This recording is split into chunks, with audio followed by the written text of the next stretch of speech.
When you need mealtime inspiration, it's worth shopping Kroger for thousands of appetizing ingredients that inspire countless mouthwatering meals. And no matter what tasty choice you make, you'll enjoy our everyday low prices. Plus, extra ways to save, like digital coupons worth over $600 each week and up to $1 off per gallon at the pump with points. So you can get big flavors and big savings. Kroger, fresh for everyone. Fuel restrictions apply. This episode is brought to you by Ring. From package deliveries to lonely pets, Ring cameras and doorbells make it easy to check in from anywhere, right from your phone. Be there with Ring. Learn more at ring.com. Welcome, everybody, to this week's podcast episode for the Financial Freedom Podcast. I'm your host, Dr. Christopher Liu. And as we talk about 4 different types of freedom: financial, time, location, health freedom. In that light, I'm always bringing on guests to talk about their various strategies. So today we have a guest. Her name is Lynette Zang. An interesting backstory. She's from ITM Trading. And today's we're going to be talking about all about the markets. I'll let her introduce herself and welcome her onto the show. Lynette, welcome. Thank you for having me, Chris. I'm very happy to be here. And a little bit back, I really feel like I have been groomed for this moment in time because I've been in these markets on some level since 1964. But I've been a banker, a stockbroker. My uncle was, and this is really significant. You never really know until you have enough age and you can look back on your life and go, oh, that's why that happened. Yeah. But my uncle was actually a major antique dealer back east. So even understanding, he taught me how tangible assets, fine tangible assets, go from undervaluation to fair valuation to overvaluation to fair valuation to undervaluation, and in a constant loop. And that's why I said I've been doing this on some level since 1964. I've been at ITM since 2002, but critically, as a stockbroker with Shearson I was number one, I was there on Black Monday. And also, though, I started studying currency through the use of non-dollar denominated bonds, which are just bonds that are issued in different currencies. And at that capacity, I got to talk to the head of currency trading at Shearson. And I'd go home at night and I'd study. And in the morning, that was my first call. And we'd discuss what I had learned. And so I feel like I have learned about this from the best. But this is really interesting to me because everything has a life cycle, right? I'm at a different stage in my life cycle at 68 than my grandson at 9, right? But that's true for currencies as well. And so in the study of currencies, I saw these patterns and they're repeatable. There are some things that just happen 100% of the time. And there are more than 4,800 currencies that no longer exist, but exhibited exactly the same patterns. In your field, you're a doctor, that's what you're looking for, right? And then that tells you what's going on with the patient because you see these repeatable patterns. It's true with currencies as well. This is 1,000,000 bolivar from Venezuela. Do you know what you can buy with 1,000,000 bolivars in Venezuela? Probably nothing, right? It's total paper. Exactly. Has more value to wrap an empanada than it does in terms of purchasing power. Interesting. Yeah, we could take this so many different ways. Yeah. We talk about patterns that you see. What are some of the common things? Number one, this is 100% of the time. Wars always accompany currency regime shifts 100% of the time. And I'm not really so much referring to the war between Russia and Ukraine. I'm also looking at the patterns that are developing between the conflict between US and China and in the Middle East and between Turkey and Greece. There are a lot of conflicts that are arising after a pretty long period of especially the large powers getting along. So that's one thing. Another thing is there's always some kind of civil rights, whether it's women's lib, Black Lives Matter, and back in the 70s, there was women's lib. I know, I was part of that. And back in 1913, rather, when the Federal Reserve was born, we had the suffragette movement, didn't we? There's always something to do with energy. I can remember the long lines in the 70s. And we talked about being energy independent and all of that then, and they squandered all these years. And let's see, there's, inflation, high inflation, because inflation is really the value, the purchasing power value of the currency degrading. And you know how they keep mentioning that hasn't happened since going back to the 70s or going back to the 80s or even going back to the 30s. What they never say after that is when the currency shifted from at least a quasi-gold-backed currency to a debt-backed currency. Now we're going from a debt-backed paper currency to a programmable digital currency, which should scare everybody. It scares me.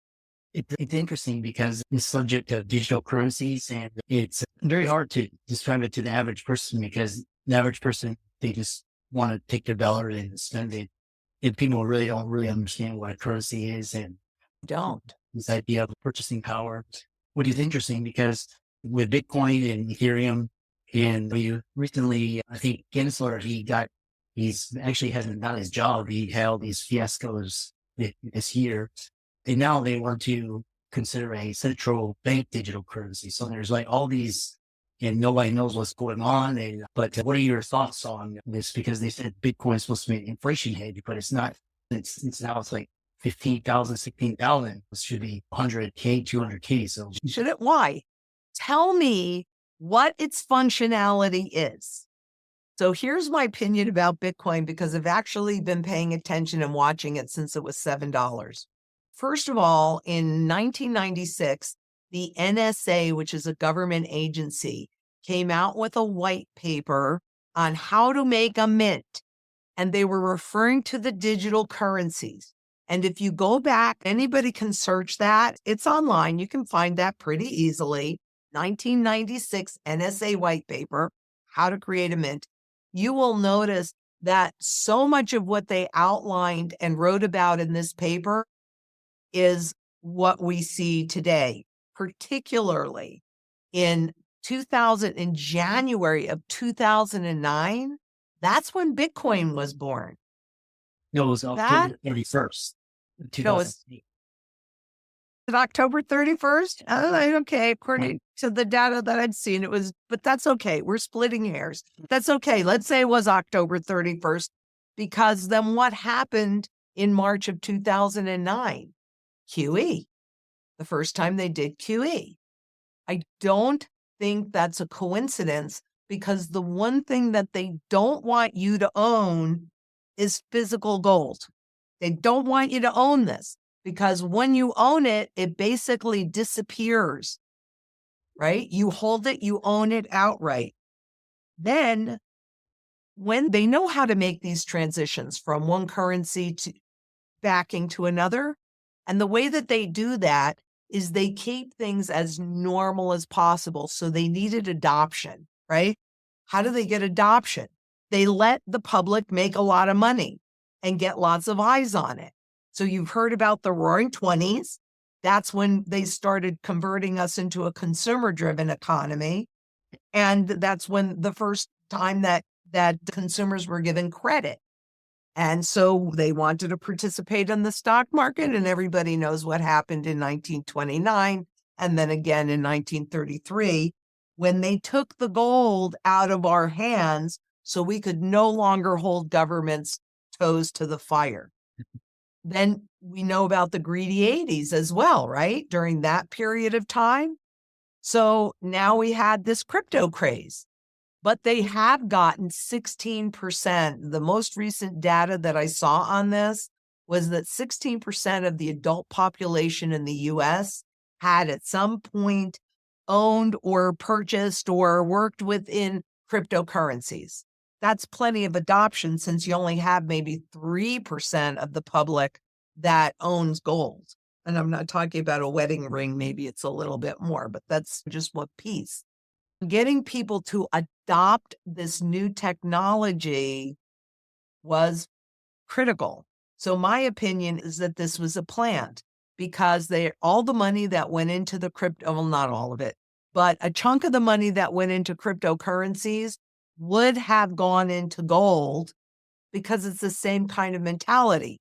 Why, unless you're being a trader, why are you buying cryptocurrencies? Because as you said earlier, as an inflation hedge, it's only been around since 2008, October 31st, 2008. Gold has been money for 6,000 years. Yeah, that's my opinion on cryptocurrencies. But you also made another statement, and I'd really like to address that too. And that is that people don't really understand what money is. Money was originally developed as a tool to enable a society to specialize.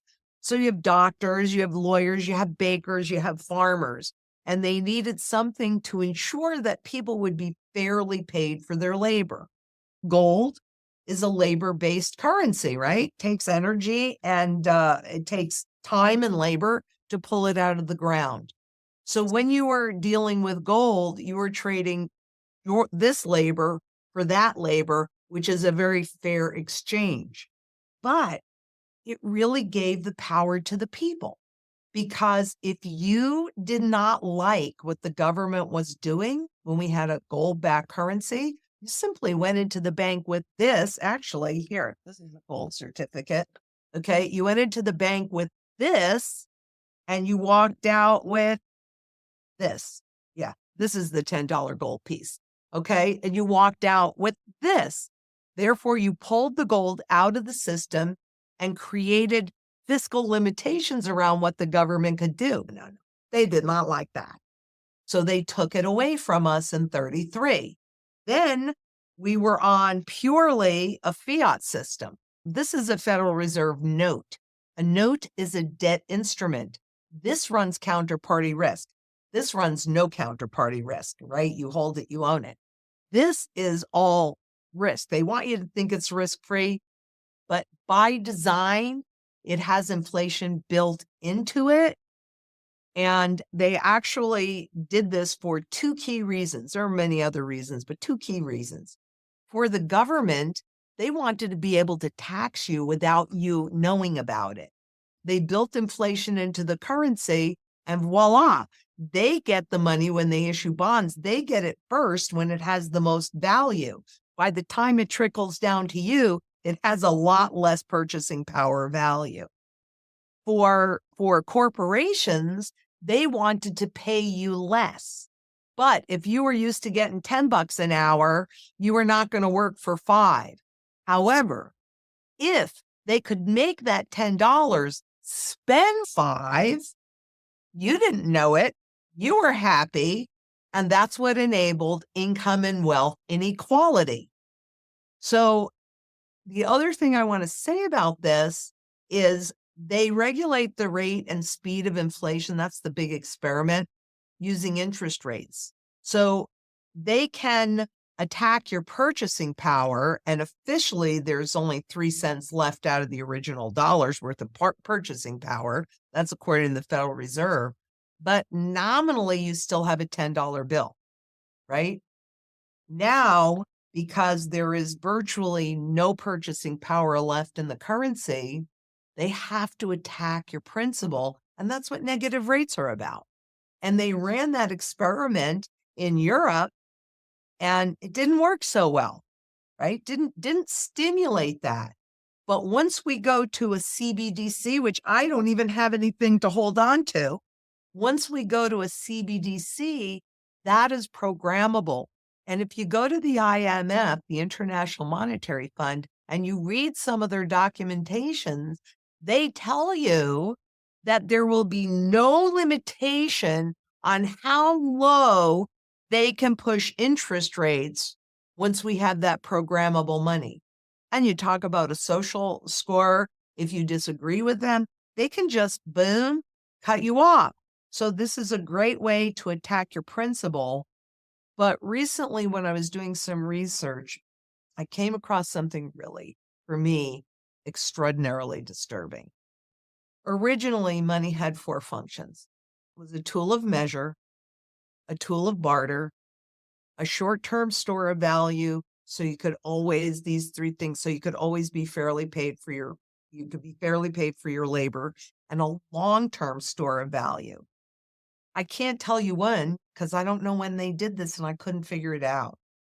But they eliminated that fourth one, a long-term store of value. More honest, because obviously inflation has eroded everything. But when they go to the CBDC, and they have actually, it's in their documents, they eliminated the third piece, which is short-term store of value, so that you're fairly paid for your labor. So that when you do get paid, it goes into that account that is immediately issuing negative rates. So you are not being paid what you think you are being paid. And that's true nominally, but with the CBDC. So this new money, the CBDCs, will have two money functions, which is simply as a tool of measure. Okay, this costs $10, tool of measure, and a tool of barter. And I'll give you $10 and you'll give me this. And that's it.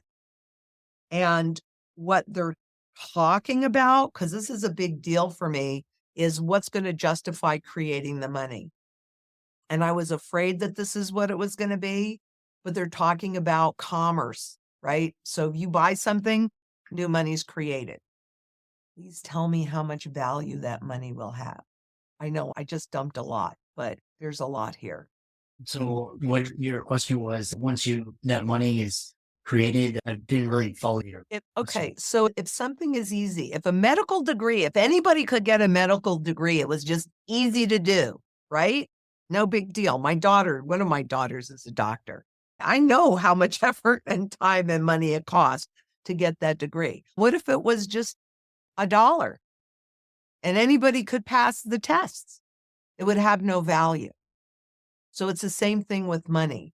If money is cheap and easy to create, which it is right now in the debt-based system, but they're about to make it even easier and cheaper in the digital system.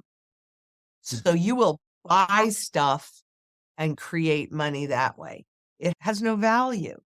Yeah, that makes sense? Yeah, interesting. Because the thing with the CBDCs is now you can buy it, because in the past with the bailouts, you had to get it from banks, lending and credit institutions, but now they're trying to plan it so that it lands directly in your bank accounts, which kind of eliminates that time, but then it can be used as a surveillance measure, because they can track where all the dollars go. But then also they can program, for example, if this dollar is only for the purpose of paying rent or paying food, and you try to go buy cigarettes or alcohol or some other thing, it's going to not allow that. But it's quite interesting, because especially with the rate, because the last 14 years or so, the cost of capital has been really cheap. So it was like, basically cash was trash. So that's why people gambled and speculated with it. And now they reversed 14 years of what they did in less than a year. And so that's making the cost of the dollar a little bit stronger. So it's really, you see these problems with centralized entities, and where there's not a free market and you have government or intervention and bailouts, and then it's basically corrupt money, because they can manipulate. 100%. Most people don't understand this. They just go about their day and who knows. But it's quite an interesting conversation. And an important one. I know how hard my daughter and son-in-law work. I know how hard I work. I want to be always fairly paid for my labor, no matter when it is that I want to use it. And I don't want anybody telling me how I can use it, or that I can't use it at all, or that it has, if you don't spend it by this date, it goes away. And that is where we're heading. And it's, based upon repeatable patterns. My original strategy, I developed a strategy based on that. And I did that before I went to ITM in 2002. That's the basic strategy that we now use for everybody because, again, I can't guarantee what's going to happen tomorrow, but I think if something has happened the same way 100% of the time, and we're essentially doing the same thing, I'm pretty sure this time is not different. And you make such good points in the surveillance piece and the ability to really dictate what you do. Yeah. You disagree, and that's a button push. That's so easy. Yeah. So easy. Yeah. It's quite interesting how the institution of money and the paradigms and the frameworks and how we view money is there's a battle. It's between central banks and governments and the populace. And so it's going to be really interesting to see how this plays out, especially with the role that, Bitcoin and Ethereum, some countries may adopt it, countries may ban it. It's going to be very interesting. Oh, yeah. And like I said, then there's going to be alternatives to the US dollar. So then basically countries are trying to get off the US dollar so they don't have to depend on us, that they can go about without us meddling in their affairs. Overall, it's a battle between politics, capitalism, everything. So it's going to be very fast. Oh, it is really fascinating. And I'll throw this out at you because I think I was about the first person in my space to start talking about a reset. But I did that in 2009 after Christine Lagarde, who was the head of the IMF at that time, International Monetary Fund, did a Bloomberg interview. It was maybe a 20-minute interview. And during that interview, she probably mentioned the word reset about 30 times. And I went, okay, they're telling us we have to reset this, we have to reset that. And then China actually went, what about the SDRs? Now, the SDR, it stands for special drawing rights, and all it is a name, just like the US dollar is a name. But it is the money that is created at the International Monetary Fund, and it's a basket of currencies. It was first developed in 1969 to actually take over as the world reserve currency from the US dollar, because in the 60s there was a run on the dollar. But Kissinger went to Saudi Arabia, created the petrodollar. And that means that if you were buying oil or anything outside of your borders, you had to use dollars to do it. And so that created artificial demand for the dollars, but we retained that status. With what we're going through right now, the IMF's SDR being a basket of currencies, and there are really no limitations. There's, I think, 5 or 6 currencies in there right now: the dollar, the Swiss franc, the Japanese yuan became part of that in 2016, I think, 15 or 16, the euro, and the Swiss franc and the Canadian dollar. But that basket can be expanded to include every currency on the planet. And so I personally think that the SDR will become the new world reserve currency. They recently issued more than they ever have in the lifetime of the fund. And they are basically the lender with the cleanest balance sheet, because unlike the rest of the currencies that have to create debt in order to create money at this point, they don't. It's a basket of currency, right? And it would and actually when you look at the new test that they're running with CEs, which is currency exchanges and multi-currency exchanges, it just makes a whole lot of sense. So they have one universal currency, and then all the countries would have a local currency. And what that would mean to us in the United States with the world reserve currency, the IMF created what they call a substitution fund. And that means that if you're a government or corporation, what have you, and you're holding dollar or dollar denominated assets, you can deposit them in the substitution fund. And then the IMF would automatically convert them into the equivalent SDR or SDR denominated assets. In theory, it makes some sense because then they could regulate the speed that the dollars come back to the US. But in practice, it's never been done before. Really, who knows? But yeah, I think it'll be a basket of currencies. I don't think one country is going to hold this title anymore. And here in the US, we're going to feel it the most because we've had the greatest benefit from it. Yeah. Very fascinating discussion. There's a great book I read was called Currency Wars, talking Yes. exactly what you're describing. And I think the most recent especially when Russia invaded Ukraine, they got kicked off the SWIFT system. And, Yes. that just showed other countries how dependent people are on our framework, and they're doing everything they can to try and get off of it so that they don't get sanctioned or whatever. Exactly. They've weaponized money. They've weaponized energy, but we're going to still have a ground war, right? They don't really need to have a ground war, but that's what catches people's attention. Yeah. Next thing is they'll probably weaponize food, water, shelter, Believe they already have. and climate change is what's going to kill us all. Artificial intelligence. I don't really see a bright future for us, but hopefully we get ourselves out of this. Chris, this is the way that I look at it. There always is opportunity in crisis, right? It's not like the whole world is just going to boom, explode, and evaporate. We will live on. For someone like me, something that's really critically important is a legacy.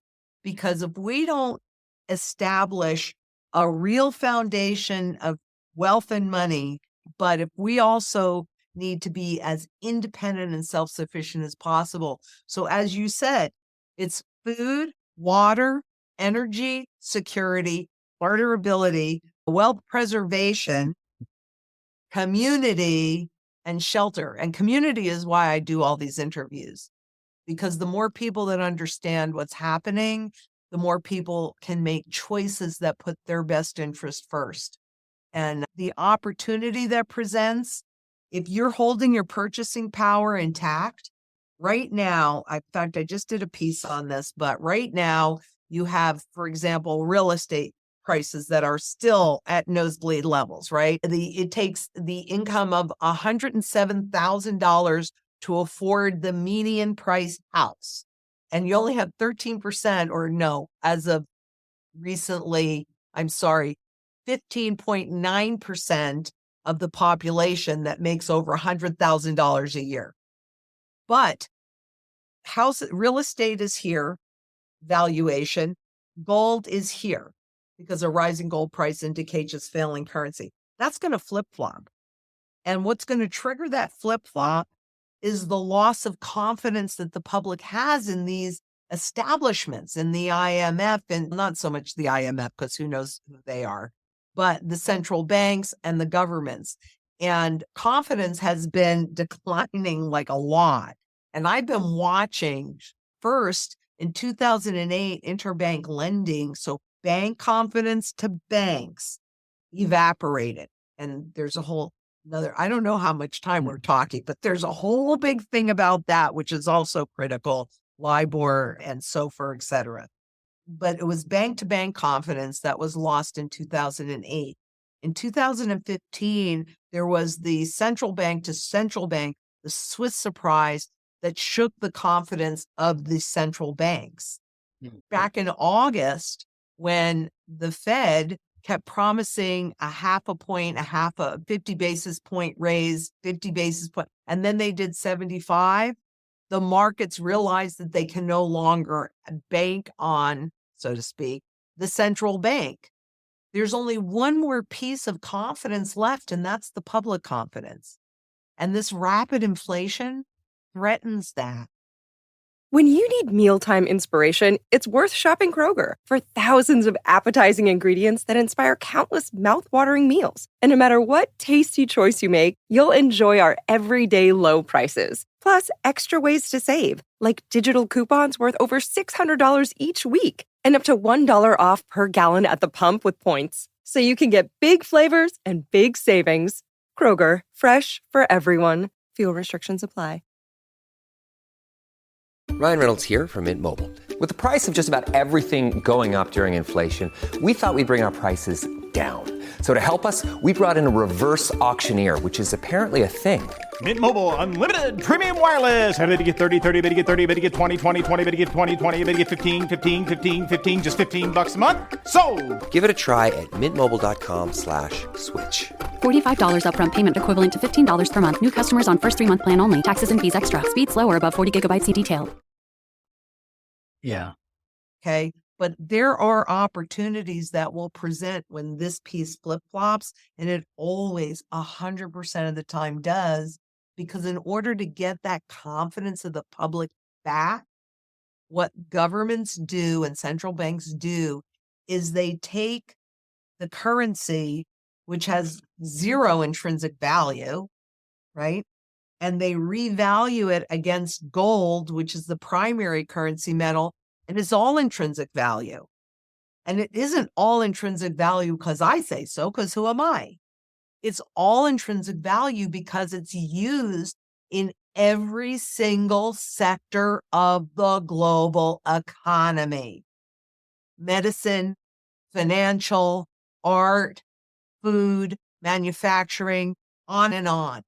So that's why gold has never, ever gone to zero, because it's got the broadest base of buyer. I never hear anybody talk about that, and that's insane to me. Because when you're looking at a market, you have to have buyers for every seller. And gold has it because it's used in every single sector, sometimes more, sometimes less.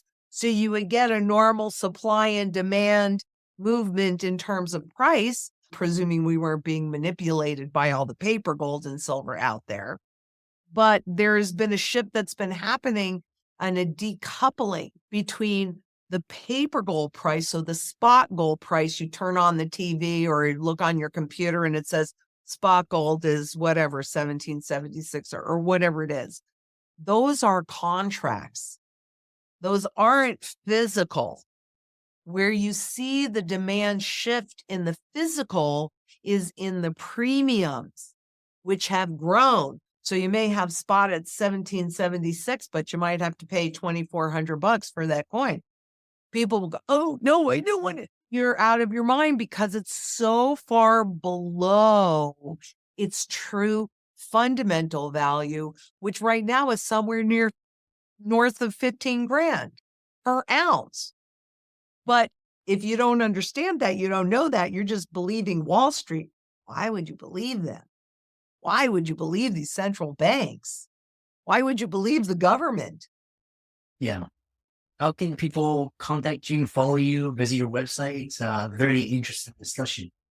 Thank you. I produce a lot, and you can find me on YouTube, and you can either search my name, Lynette Zang, or ITM Trading. And we also have a great website, itmtrading.com. But we recently opened a new website called Beyond Gold and Silver. And on that, and in the spirit of helping people be as independent and self-sufficient as possible, we look at all the other rest of my mantra pieces. So the food, water, energy security, barterability, community, and shelter. And we also do a little bit on wealth preservation there. But I'm easy to find. Yeah. And for all the audience out there, Lynette's resources will be in the links and show notes. Be sure to follow her and check out our website. And thanks so much for coming on to the show. It's been a pleasure.